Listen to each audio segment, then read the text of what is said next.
So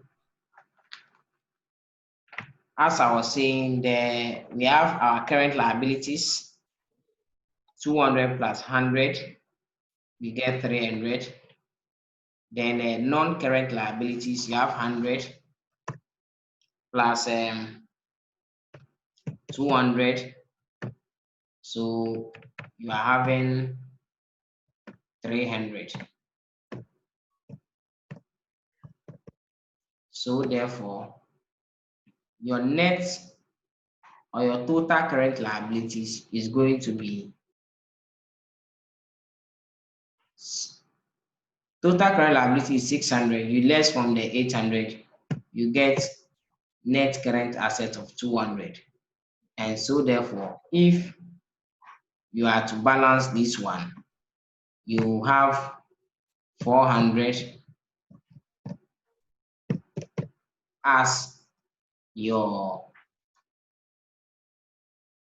net assets in this instance. Then your finance by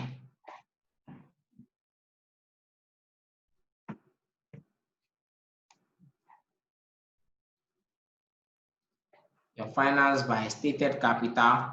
Now the stated capital here is that of only Ghana, because we have paid off the 200 of Accra.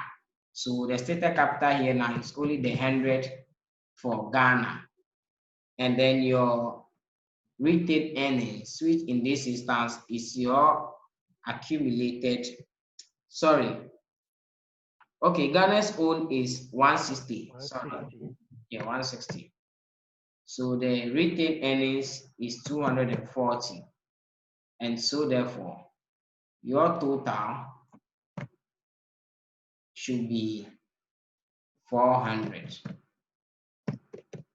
So this is how your account look like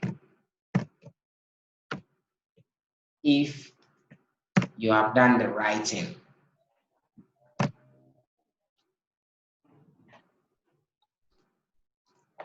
So for the illustration 1, your consolidated balance sheet should be looking like this.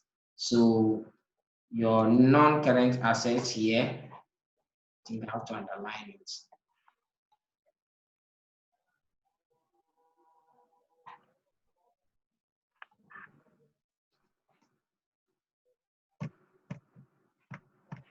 Okay, then your current assets too is here like this, bold, underline. Current liabilities, bold, underline. Then your finance by, bold, underline. So this is how it will look like for illustration 1, that is Ghana and Accra. If you have any question, you ask. So with this, I'm okay with this. Good. Now, let's move on to illustration 2, where we will look at something on goodwill.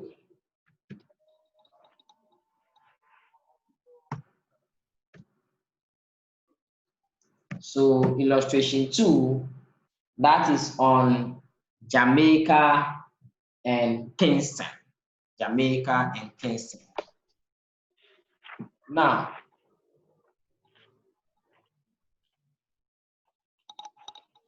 you have the financial statement stated over there for you. You have investment in Kingston. That tells you that Jamaica is investing in Kingston. Then when you go to the additional information, they said Jamaica has today acquired 160 million of Kingston shares. And you are required to prepare the consolidated statement of financial position for the Jamaica group. So we are going to prepare the statement of financial position for Jamaica group. So that one too, you do it and then you underline it neatly. So it's for Jamaica.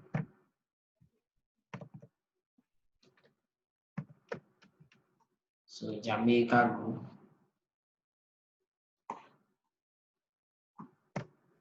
Now, Jamaica has today acquired 160 million of Kingston shares. Now, the question we are going to ask ourselves is that how many shares is Kingston having before Jamaica is acquiring 160 million shares? So we need to know the total number of shares Kingston is having. So once we don't know the total number of shares, we cannot state for a fact that Jamaica 160 million shares he has acquired, that is all, or that is not all. So you first of all, you find what you call the number of shares. You find the number of shares in Kingston. Now, when you look on the balance sheet, we were told that every $1 is equivalent to 1 share. So every 1 share over there is equivalent to $1. So when you go to Kingston's account, you go to Kingston's financial statement, and you are seeing share value in Kingston financial statement to be 200 million.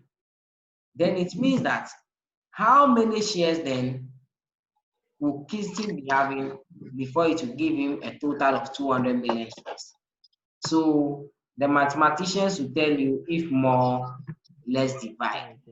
So we'll say that 200 divided by 1 multiply by 1.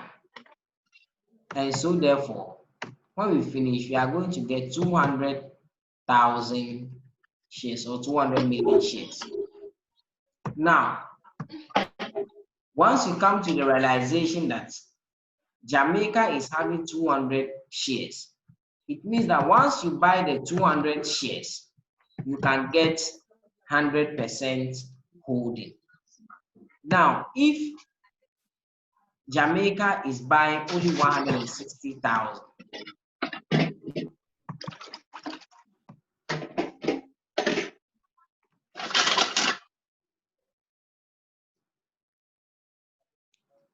now, if Jamaica is buying only 160,000, it means that Jamaica cannot get all the 100%.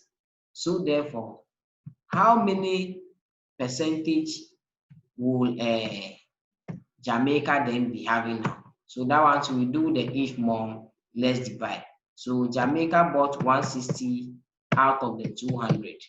So it will give him how many percent? So that one, so when you work out that one, you should be getting the 160 over 200, you get 80%.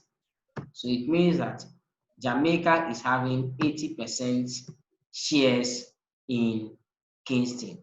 So we can now go ahead and say that our group structure is that Jamaica is having 80%, the non-controlling interest, which is the NCI, will be having 20%.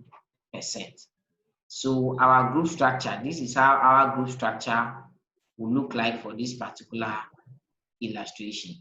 Jamaica is having 80%, the non-controlling interest will be having 20%.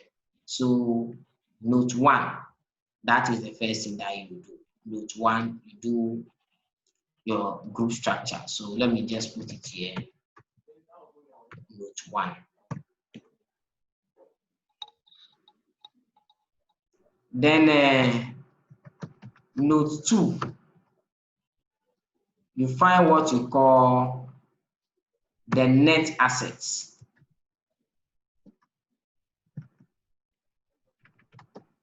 You find the net asset. And in fact, the net asset you are finding is that of the subsidiary.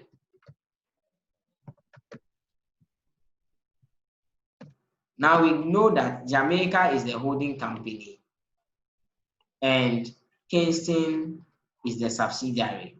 So the net asset we are finding now is that of only Kingston. So we don't even look at Jamaica's account, look at only Kingston's account, and then you get all the information over there. So we need the net assets at acquisition.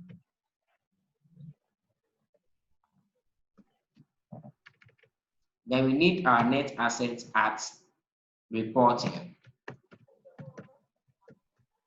So the net asset that was there at the acquisition date,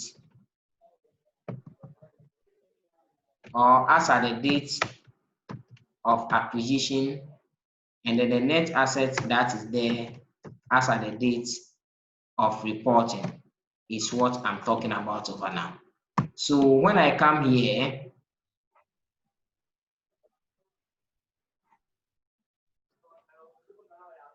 and I say stated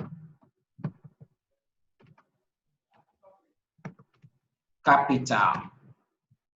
Now, I look for the stated capital of Kingston on the date of acquisition. Now, when you look on Kingston's financial statement stated capital, go to the shares, is 200,000.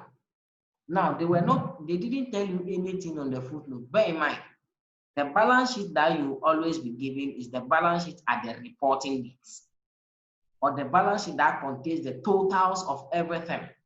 So you always have the balance sheet of the reporting date. Any footnote that they will give you is something that will tell you something on the acquisition date or the post-acquisition transaction that has transpired. So it is the pre-acquisition transactions and the post-acquisition transactions that will have their totals in the balance sheet on the reporting date. And so therefore, for stated capital, for example, it is 200,000 in Kingston's account. And once we have not been given any footnote information that Kingston has floated new shares during the period in which we are looking at, then automatically the stated capital that is there from the beginning will still be the stated capital that will be there at the end. So 200 for reporting, 200 for acquisition. Then we look out for our surpluses, which in this case, you can call them your accumulated profits, you can call them your reserve, you can call them the retained earnings. Now, the accumulated profits at the reporting and then acquisition too must be taken care of. Now, when you look on the balance sheet, the accumulated profits or the reporting profits is 100. We were not told anything in the footnote whatsoever about surpluses or about footnote. So it means to us that the surplus that is there 100 at the beginning is still the surplus that is there at the end. And so therefore, if we are to find the total net assets,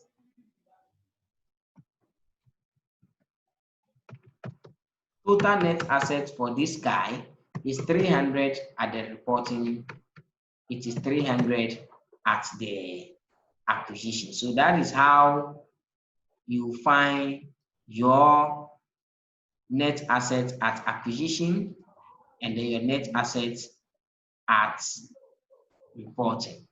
So we have 300 here and then we have 300 over here. Okay. Saima.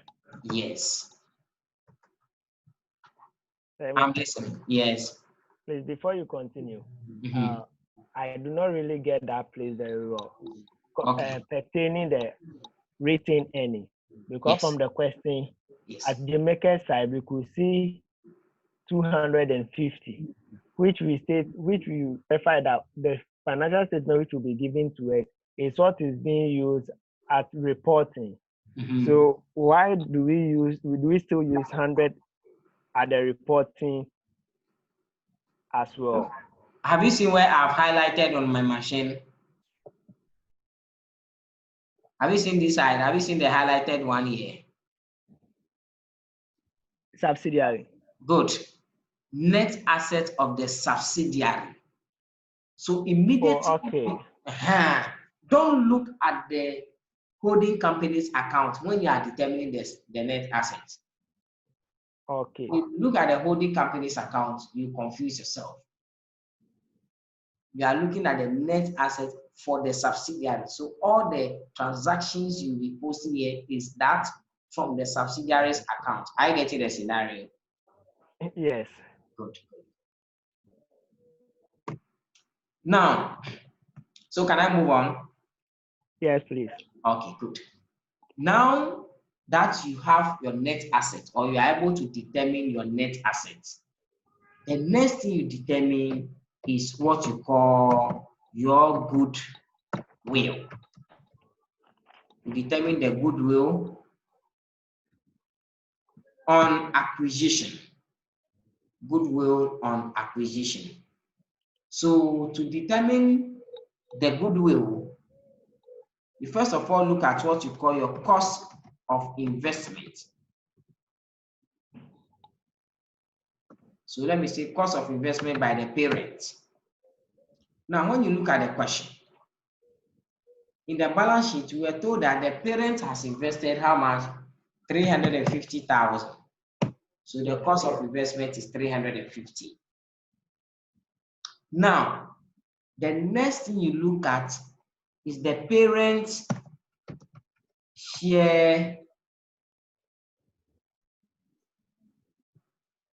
of the subsidiaries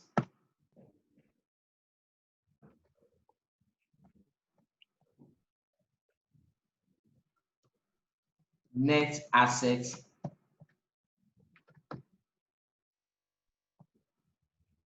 at acquisition. Now, bear in mind, so how much is the subsidiaries net assets at acquisition? 300. Yes.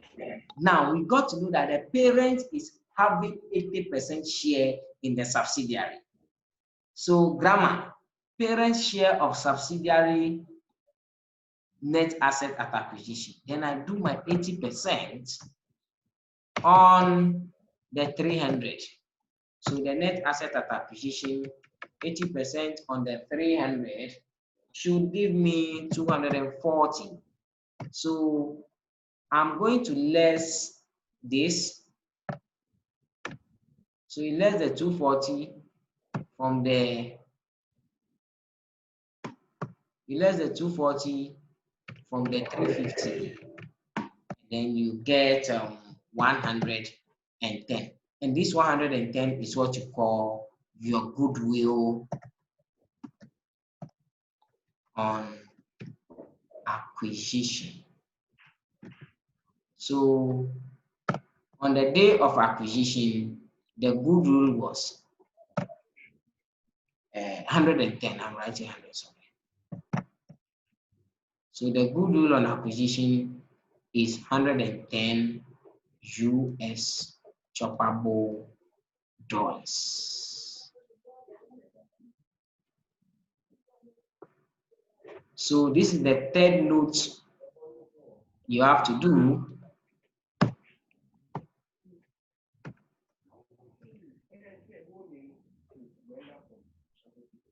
The fourth note you have to do. Yes.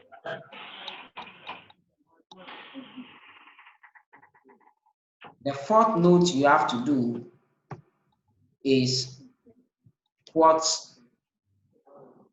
we call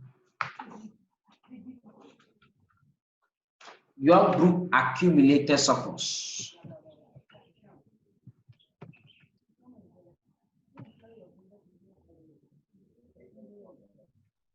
So the group accumulated surplus must be determined because it's very, very necessary. So in determining the group accumulated surplus, you look for the parent accumulated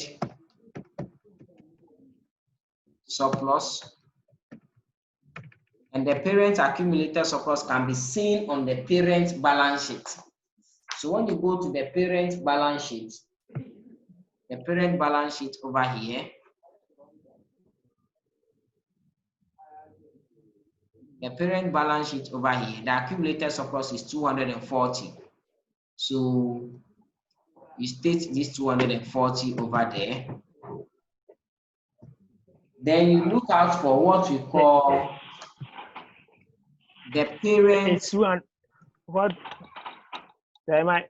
Yes. The 240. You picked it from the first example. The second example is 250. Hey, I picked the 240. Okay, the second example is 250, right? 250. Yes. Okay. I should have scrolled down. Sorry. Okay, good. Yes. 250 means you are following. Then you look out for the parent share of subsidiaries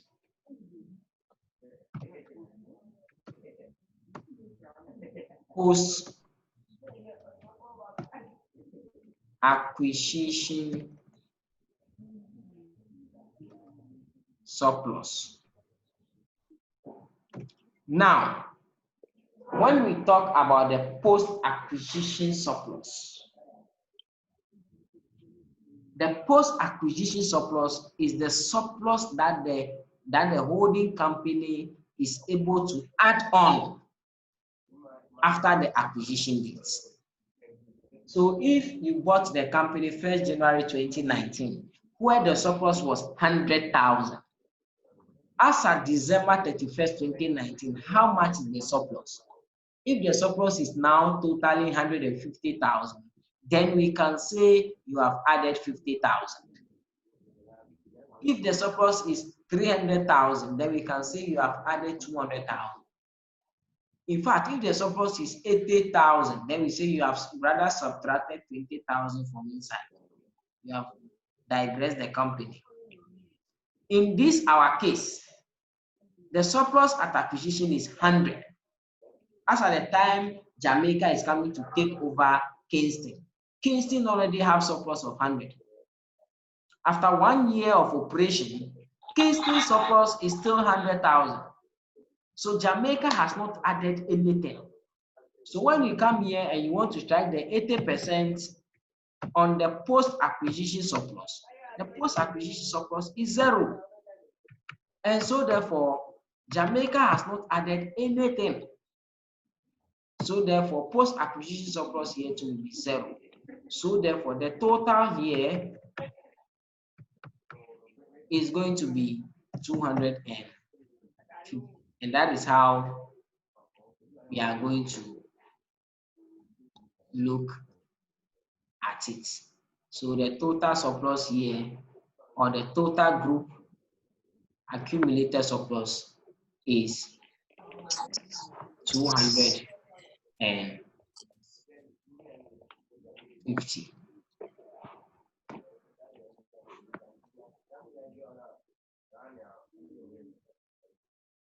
Then the next note, which is the final note in the steps,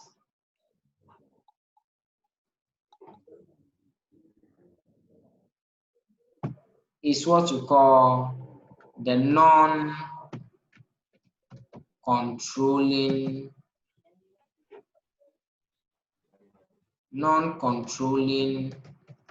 interest.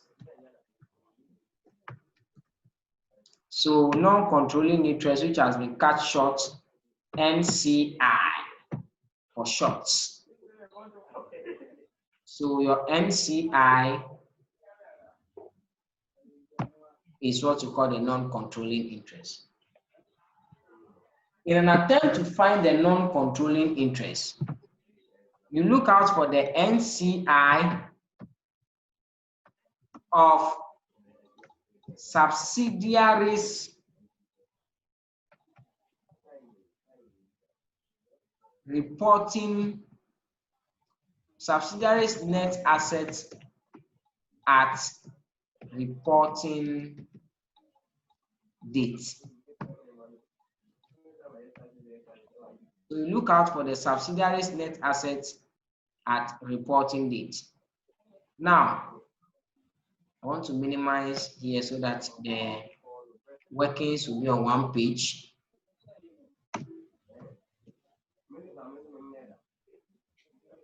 Now, subsidiary is having only 20% in the group, but subsidiaries, the non-controlling interest is only 20% in the group, or the minority are having only 20% in the group. Subsidiaries reporting date net asset is 300. So don't take this 300 to be the same as this 300. No, they are just figures, 300, 300. But this 300 here is different from this 300 here. It is just a coincidence that they are the same. So you pick the 20% on the reporting date 300 here, and that will give you the non-controlling interest for the minority of $60.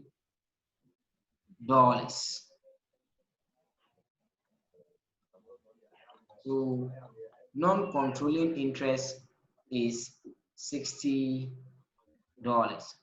So these are the workings you have to do for this particular illustration before you can go ahead and do the consolidated balance sheet or the consolidated financial statements for the Jamaica Group.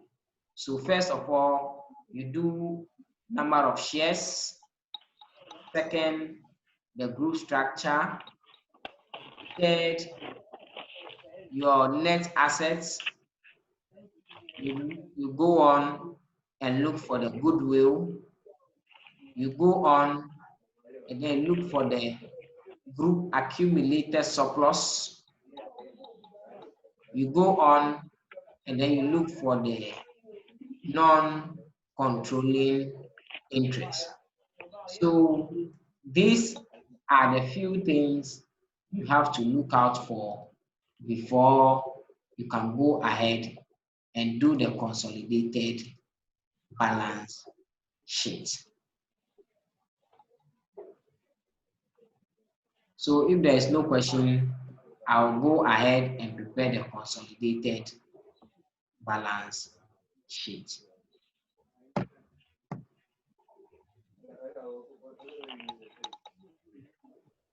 So Jamaica Group.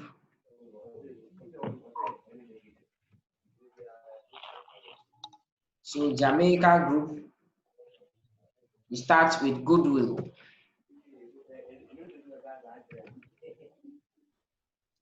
So the goodwill we had here is 110.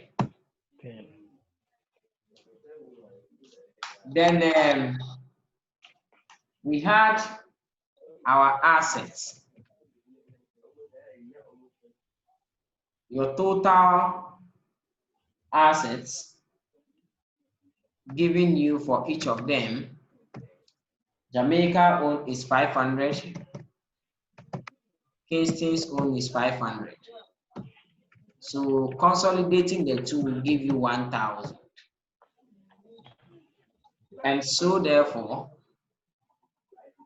you are having a total assets 1,010, 1,100. You are having total assets of, I think, 1110. Yeah.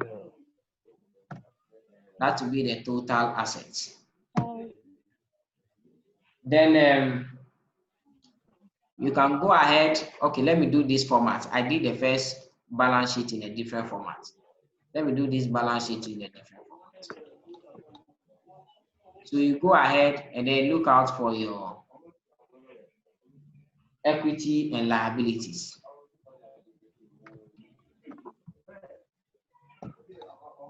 So equity and liabilities. So you have your shares or your share capital. And I told you in this instance, the share capital that will be represented will be that of only the holding company, which is Jamaica, 100.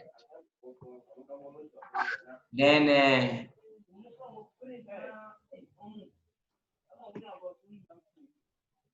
accumulated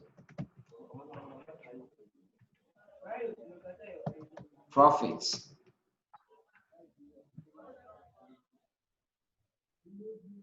Accumulated profits, you now pick your accumulated profits from here, this particular one.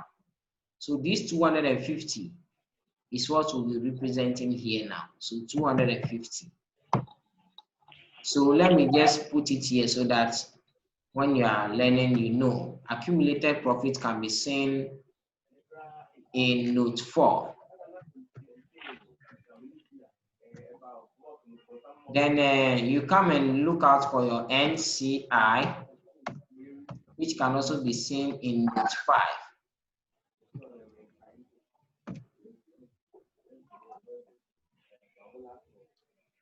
So NCI is 60. So if you sum up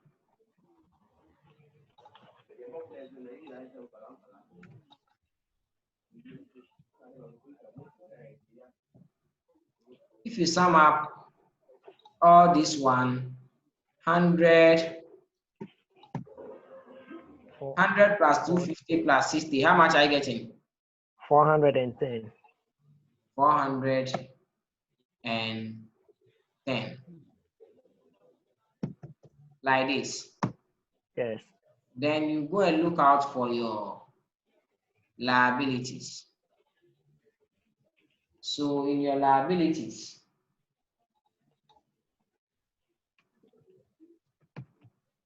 you have liabilities of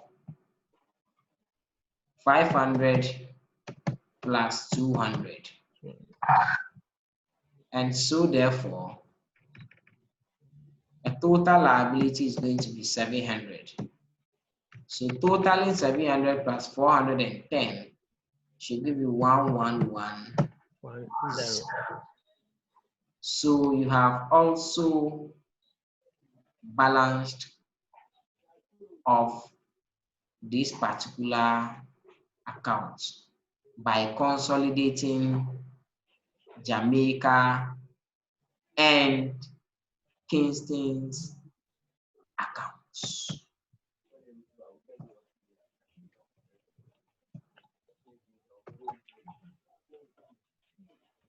If you have any question, you ask me, and then I will gladly answer you. So when you look at this particular question and the first one that we did, the only difference in the question here is that in this question, there is a component of goodwill. In the first question, there wasn't any component of goodwill. And that is how the questions are being upgraded. That is how you upgrade them small. So we have the third illustration too on page 7, and we'll not waste much time. So we'll quickly move to the illustration 3 on page 7. So if you have your handout, you open to illustration 3,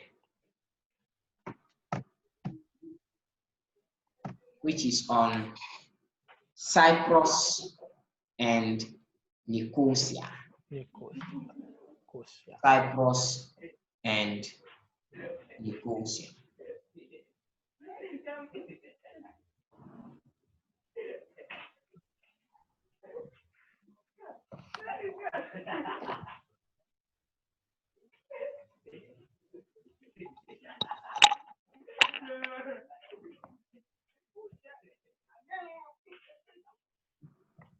Now, reading the question, The financial statements of the two companies are as follows. You have that of Cyprus, you have that of Nicosia. You have the non-current assets, tangible investments, then you have the current assets, you have the equity, and then the liabilities. I am much more interested in the additional information. In fact, the additional information is what makes the changes to the whole game. The additional information reads: Cyprus acquired 150 million shares in Nicosia 1 year ago, when the reserves of Nicosia were 60 million. And you have to prepare the consolidated statement of financial position for the Cyprus group.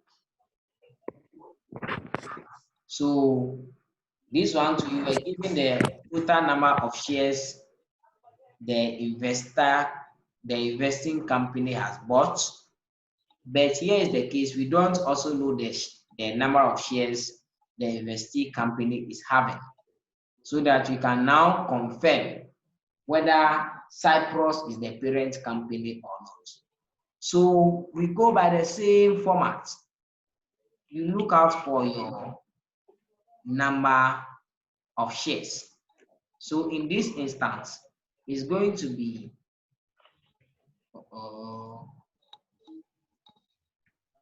number of shares in Nicosia. And when you look at Nicosia's financial statement, the balance sheet, every ordinary share, one each is $1. And Nicosia is also having total share value of 200,000. And so therefore, we can conclude that Nicosia is having 200,000 shares.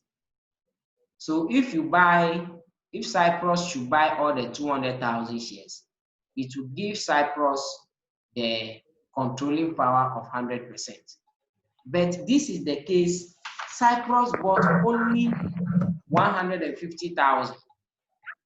So if Cyprus bought only 150,000, then it means that 150,000 out of the 200,000 multiplied by 100 will not give him 100% shares, will give him 75% shares. And so therefore, we can go ahead and say that our group structure for this particular question is that Cyprus, who is now having the 75%, is now the holding company. So let me see the spelling, Cyprus. Cyprus is having 75. Then non-controlling interest will be having 25%. So very, very easy, less than 1 minute, you are done with this particular illustration. Less than 1 minute. Less than 1 minute. So the next thing you need to do is on note 2. So note 2, what are we going to look out for? Net assets of subsidiary. Net assets of subsidiary. So in an attempt to look out for the net asset for the subsidiary, we take the stated capital of the subsidiary at the acquisition date. This one too, we are not told anything about the stated capital in the footnote.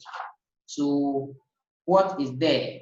200 will be the same 200 at acquisition and the same 200 at reporting for Nicosia.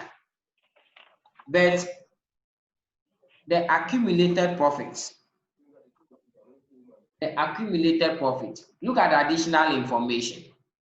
They said Cyprus acquired 150 million shares in Nicosia 1 year ago, when the reserves of Nicosia were 60 million.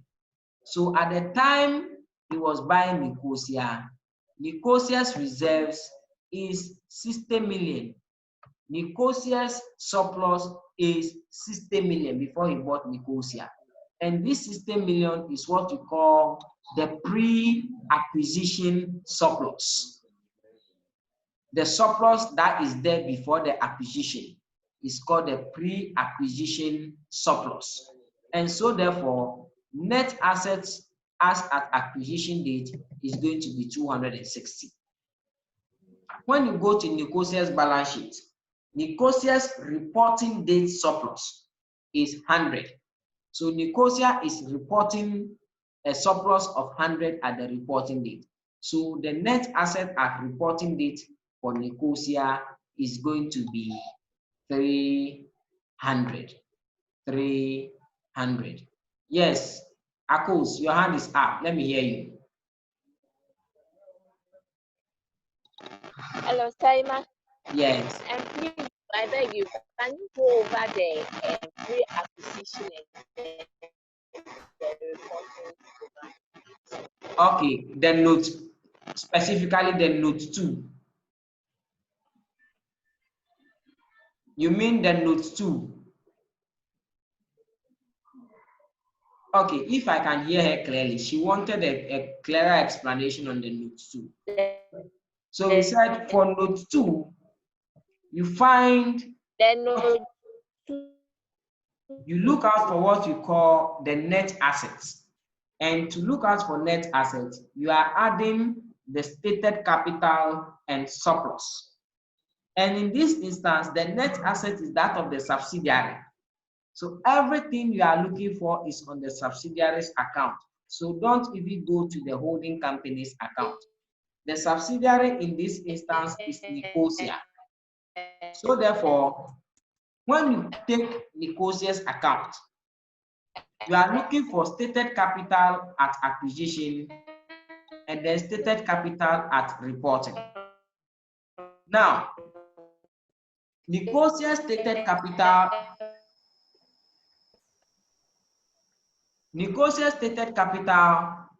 on the balance sheet is 200,000. The 200,000 there is for the reporting date, but you are not told anything in the footnote in connection with the stated capital. Whether he has issued new shares, he has pumped in more capital, nothing. So we assume, or we now come to the conclusion that what is there without further addition or further additional information, what is there on the reporting date was what was there at the acquisition date. So the 200 will be for the acquisition, the 200 will still be for the reporting. When you come to the surplus, you see that you were given an information on the surplus and the additional information that Cyprus acquired 150 million shares in Nicosia 1 year ago when the reserves of Nicosia were 60 million. Now, surplus have a lot of names. It can be called surplus, it can be called reserves, it can be called accumulated profit, it can be called retained earnings. Are you getting it? So whichever the names you see, it can be used anyway, anyhow, anywhere. And if you don't know the names, it will be affecting you. So the 60 million that was there before the acquisition date is what you call the pre-acquisition surplus. And that is what will be the surplus at the acquisition date. And when you add the two, you get net assets of 260. Then when you come to the reporting date, as I indicated earlier, always the balance sheet they give you is the balance sheet for the reporting date balance sheet or for the reporting date.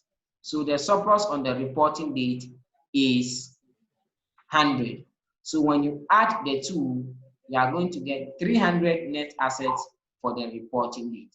That is all what I'm saying for now.